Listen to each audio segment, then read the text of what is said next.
슬기로운 한우 생활입니다. 오늘은 한우 비육에 있어 정말 중요한 주제인 유전과 사양 관리 중 무엇이 더 중요한가에 대해 이야기해 보겠습니다. 농가의 수익을 좌우하는 이 중요한 질문에 대해 우리가 실제로 집중해야 할 것이 무엇인지 하나하나 짚어드리겠습니다. 영상을 시작하기 전에 영상 하단에 엄지손가락 모양의 좋아요 버튼을 눌러주세요.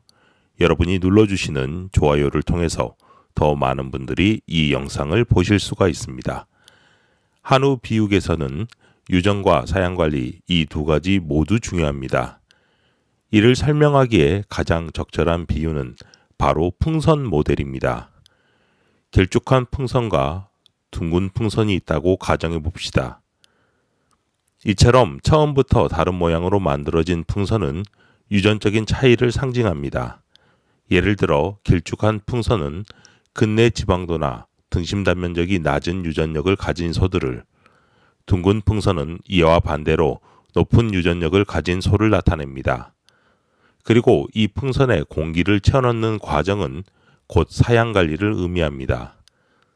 같은 사료를 먹여도 소의 성적이 서로 다른 것처럼 같은 공기를 넣어도 처음부터 모양이 다른 풍선은 부풀었을 때 전혀 다른 형태로 보일 수밖에 없습니다. 그런데 이 모델만 머릿속에 확고히 담고 있기 때문에 많은 농가에서는 비육 성적의 차이를 오로지 유전 때문이라고 단정짓곤 합니다. 하지만 현실에서 실제로 수익을 결정짓는 주요한 요소는 사양관리, 즉 얼마나 잘 먹이고 관리했느냐가 유전보다 더 큰 영향을 미치는 경우가 많습니다. 한우는 오랜 시간에 걸쳐 지속적으로 개량이 되어 왔습니다. 이로 인해 극단적으로 나쁜 유전 개체는 점점 사라지고 있으며 현재 시장에 나오는 대부분의 송아지들은 어느 정도 유전력을 가지고 있다는 이야기입니다. 다시 말해 현실에서 풍선의 형태 차이는 우리가 생각하는 것처럼 극단적이지 않다는 것입니다. 이것을 시각적으로 표현하면 농가가 상상하는 풍선은 길쭉한 풍선과 완전히 둥근 풍선처럼 극단적인 형태지만 실제로는 약간 길쭉한 타원형과 이보다 조금 더 둥근 모양 정도의 차이라는 것입니다. 그렇기 때문에 이런 풍선의 차이보다 더 중요한 것은 바로 이 풍선에 얼마나 충분한 공기를 넣었느냐, 즉 사양관리를 어떻게 했느냐입니다. 이런 맥락에서 보면 한우 비육은 유전적으로 우수한 개체를 찾아내는 것도 중요하지만 더 중요한 것은 오히려 극단적으로 나쁜 유전의 개체를 걸러내고 남은 나머지를 얼마나 잘 키우느냐가 수익을 좌우하는 핵심이 됩니다. 실제로 우시장에서 아주 비싼 송아지를 입식하지 않아도 평균 이상의 성적을 내고 수익률이 높은 농가들이 존재하는 것도 바로 사양관리에 따른 결과 차이가 크기 때문입니다. 사양관리라고 하면 정말 광범위하기 때문에 오늘은 대표적으로 농가에서 잘못 알고 있는 몇 가지 점만 말씀드리겠습니다. 많은 농가들이 흔히 갖는 오해 중에 하나는 육성기에 너무 튼실하게 자라면 등심 단면적이 충분히 커지지 못하고 줄어든다는 것입니다. 이는 세포의 성장 원리에 대해 잘 몰라서 생긴 이야기입니다. 등심은 근육 다발이 존재하고 그 주변에는 근간지방이 있으며 그 사이에는 근내지방이 분포해 있습니다. 일부에서는 근육을 둘러싸고 있는 근간지방이 커지면 근육의 성장을 방해한다는 생각을 하지만 이는 너무 단편적인 접근입니다. 크게 보면 지방이 근육 덩어리를 감싸고 있어서 이것이 근육이 커지지 못하게 조이지는 않을까는 걱정을 하는 사람들이 많습니다. 하지만 이건 생물학적 지식이 없이 하는 이야기입니다. 거시적으로 커 보이는 지방이나 근육 덩어리는 세포라는 아주 작은 구조물의 합이며 실제로는 근육세포와 지방세포는 독립적인 구조물로 존재합니다. 그러므로 비육이 진행되면 등심이 커지는 것은 세포가 성장하거나 숫자가 늘어나는 과정이며 근육은 근육대로, 지방은 지방대로 각자의 자리에서 성장을 할 뿐 이 두 세포는 물리적 압력을 주고받지 않으며 서로의 성장에 악영향을 주지 않습니다. 그렇기 때문에 육성기 때부터 튼튼하게 잘 키우는 것이 오히려 등심 단면적을 키우고 비육 성적에는 긍정적인 영향을 미칩니다. 또 다른 오해 중에 하나는 비육 과정에서의 과도한 사료 제한입니다. 지금까지 무언가를 제한해야 더 좋은 비육 성적을 낼 수 있다는 관념적인 믿음이 자리 잡고 있었습니다. 하지만 실제로 비육은 제한이 아닌 충분하고 꾸준한 사료 급여가 핵심인 마라톤과 같은 과정입니다. 따라서 사료를 얼마나 줄일까 보다는 어떻게 하면 최대한 잘 먹게 할까라는 사고의 전환이 필요합니다. 그럼에도 불구하고 현장에서는 사료 섭취량을 끝까지 끌어올리는 것이 쉽지 않다는 이야기를 자주 합니다. 많은 농가에서 경험하는 현실은 비육이 마무리되기 전에 사료 섭취량이 감소하고 결국 출하 시점까지 충분히 살이 차지 않은 상태로 출하되는 경우가 많다는 점입니다. 이것은 마치 풍선에 공기를 다 채우지 못한 채 풍선의 끝을 묶어버리는 것 같은 상황입니다. 비육의 기본은 사료의 종류를 떠나 처음부터 끝까지 최대한 많이 먹는 것인데 왜 이 간단한 것을 못 이루어낼까요? 첫 번째 이유는 비육 사료 프로그램에 따라서만 먹이다 보니 이를 다 완성하지 못하는 경우입니다. 식당에서 파는 식사는 1인분이 정해져 있습니다. 이것은 누구에게는 때론 적당할 수 있지만 누구에게는 턱없이 부족한 경우가 있습니다. 사료 프로그램은 어디까지나 기준이 되는 것이지 절대적이지 않다는 점을 알아야 됩니다. 특히 골격이 크면 클수록 이를 채우기 위해서는 더 많은 에너지와 단백질이 필요할 수 있습니다. 매일 일어나는 부족은 결론적으로 누적적 결손으로 이어지고 이것은 비육의 성적 하락으로 나타납니다. 그러므로 부족함이나 결핍이 일어나지 않도록 충분히 먹게 해주는 것이 중요합니다. 두 번째로 조기에 입다듬이나 사료 섭취량이 감소하는 일이 일어나는 경우입니다. 그런데 여기서 오해하지 않아야 하는 부분이 있습니다. 비육에 있어 곡물 사료의 급여는 필수적입니다. 하지만 일부 농가에서는 곡물 비율이 높으면 조기 입다듬이 발생한다고 우려합니다. 그래서 충분히 곡물 사료를 주지 못하고 조사료의 비율을 높게 가져가는 소극적인 방법을 택하고 이로 인해 비육 성적이 높지 않은 결과를 가져옵니다. 물론 곡물 사료의 과잉이 문제를 유발하는 경우도 존재하지만 실제 문제의 핵심은 곡물 사료의 비율보다 지속적인 사료 섭취의 유지 여부입니다. 과산증이나 장의 염증을 동반하는 입다듬은 주로 섭취량의 불안정에서 기인합니다. 조사료의 품질이 낮거나 조사료에 흙이 많거나 사료 급여 패턴이 불규칙하거나 갑작스럽게 사료가 바뀌는 경우 섭취량의 감소가 발생합니다.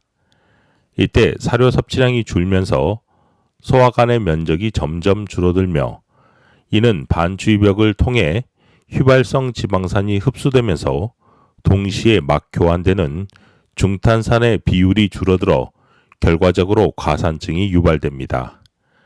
이런 이유로 비육 농가는 단순히 배합사료를 덜 주거나 자가 배합사료 내에 곡물의 비율을 줄이는 것보다 어떻게 하면 소가 지속적으로 꾸준히 사료를 먹을 수 있는지에 대해서 더 고민해 봐야 됩니다. 또 한 가지 명심해야 할 점은 일단 추가적인 과산증을 막기 위해서는 사료의 섭취량이 줄어든 지 일주일 이내에 반드시 이를 회복시켜야 한다는 점입니다. 통상 일주일 이내에 이를 돌리지 못하면 사료 섭취량이 회복하는 시간이 너무 오래 걸리고 그 양이 원래 먹던 양에 못 미치는 일들이 발생합니다. 그러므로 일단 사료 섭취량이 떨어지면 반추의 기능을 보호하고 장의 염증을 억제하는 첨가제를 적극적으로 사용하는 것이 필요하고 적어도 문제가 되었던 개체들은 출하 시까지 이를 꾸준하게 사용하여 큰 손해를 입지 않고 출하 성적을 낼 수 있게 만들어야 합니다. 또한 비육 성적을 높이기 위해서는 농장에서 종종 발생하는 병목 현상에 주목해야 합니다. 병목 현상이란 터널과 같은 구간에서 차가 막히는 현상 같은 것으로 농장을 컨설팅하다 보면 송아지 때는 잘 자라던 소가 육성 후 시기에 성장이 지연되고 이런 성장 지연의 결과로 비육 성적이 저하되는 경우가 많습니다. 비육은 꾸준히 잘 먹고 자라는 과정이기 때문에 병목 현상이 발생하는 구간을 파악하고 해결하는 것이 매우 중요합니다. 컨설턴트의 도움이 없어도 여러분 스스로 객관적인 눈을 가지고 각 사육 단계에 어떤 문제가 있는지 확인하고 이를 개선해주는 방법이 무엇이 있을지 찾아보면 의외로 쉽게 문제를 해결하실 수 있습니다. 세상에는 비유기에 관한 수많은 정보가 존재합니다. 여러분은 이러한 정보를 접할 때 어떤 결정을 내리시나요? 이때 가장 중요한 것은 그 많은 정보 중에 무엇이 정말 중요한지, 즉 우선순위를 정할 수 있는 능력을 갖추는 것입니다. 100가지 요소를 나열하는 것보다 중요한 것은 그중 어떤 요소가 실제 비육 성적에 직접적인 영향을 미치는가 파악하는 일입니다. 이 때문에 한우 농가에서는 자신만의 마인드맵이 꼭 필요합니다. 여기서 마인드맵이란 마치 지도를 그리듯 비육 전 과정을 정리한 사고의 구조를 말합니다. 이런 사고 구조가 중요한 이유는 전체적인 큰 그림을 이해하고 있어야 비육 결과를 좌우하는 핵심 요소와 그렇지 않은 요소를 구분할 수 있기 때문입니다. 소를 키우다 보면 이것저것 복잡하고 다양한 시도를 하시는 분들이 있습니다. 더 잘하고 싶은 마음과 열정은 이해하지만 이런 접근은 오히려 바람직하지 않을 수 있습니다. 복잡한 기계일수록 문제가 생겼을 때 원인을 찾기 어렵듯이 비육 사양 관리가 복잡해지면 무엇이 문제인지 이를 파악하기 어려워집니다. 따라서 비육 과정을 최대한 단순화하고 그 구조를 명확하게 정리하는 작업이 반드시 필요합니다. 비육 성적을 높이기 위해서는 출하된 소의 결과를 바탕으로 사양 관리의 성과를 분석하는 일이 매우 중요합니다. 근내 지방도, 등심 단면적, 도체중, 등지방 두께와 같은 수치뿐만 아니라 실제 등심 단면적의 사진을 함께 확인하는 작업도 필요합니다. 나무의 나이테가 나이, 기후, 환경 변화 등 다양한 정보를 담고 있듯이 비육의 등심 역시 그동안의 성장 과정을 어느 정도 잘 반영하고 있습니다. 예를 들어 등심 단면이 한쪽으로 움푹 들어가 있는 경우 이는 송아지 시기나 육성 또는 비육 특정 시점에 성장 정체, 영양의 불균형, 질병 등의 문제가 있었음을 시사합니다. 이처럼 데이터와 실제 도체 상태를 함께 분석하면 어느 시기에 문제가 발생했는지 보다 정확하게 파악할 수 있으며 이를 바탕으로 비육 전략을 더 정교하게 수립할 수 있습니다. 결론적으로 지금 우리가 주목해야 할 핵심은 다음과 같습니다. 유전과 사양 관리 모두 한우 비육의 중요한 요소지만 현 시점에서는 유전적 개량이 이미 일정 수준 이상 도달해 있는 만큼 이제는 사양 관리 디테일에 더 집중해야 할 때입니다. 어떤 사료를 선택하고 어떻게 먹이며 어느 시점에서 병목 현상이 발생하는지를 조기에 파악하고 해결하는 능력이 매우 중요합니다. 비육은 마치 끊임없이 풍선에 바람을 채워넣는 과정과도 같습니다.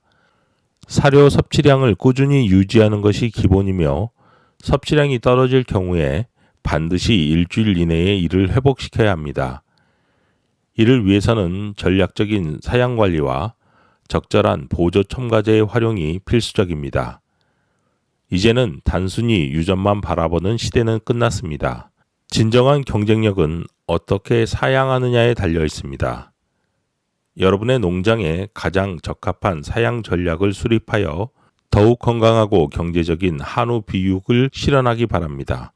오늘 영상에 대해서 궁금하신 점과 강의 및 컨설팅 요청은 고정 댓글에 남겨진 연락처로 연락을 주시면 성심성의껏 답변 드리겠습니다. 긴 영상 시청해 주셔서 감사합니다. 슬기로운 한우생활이었습니다.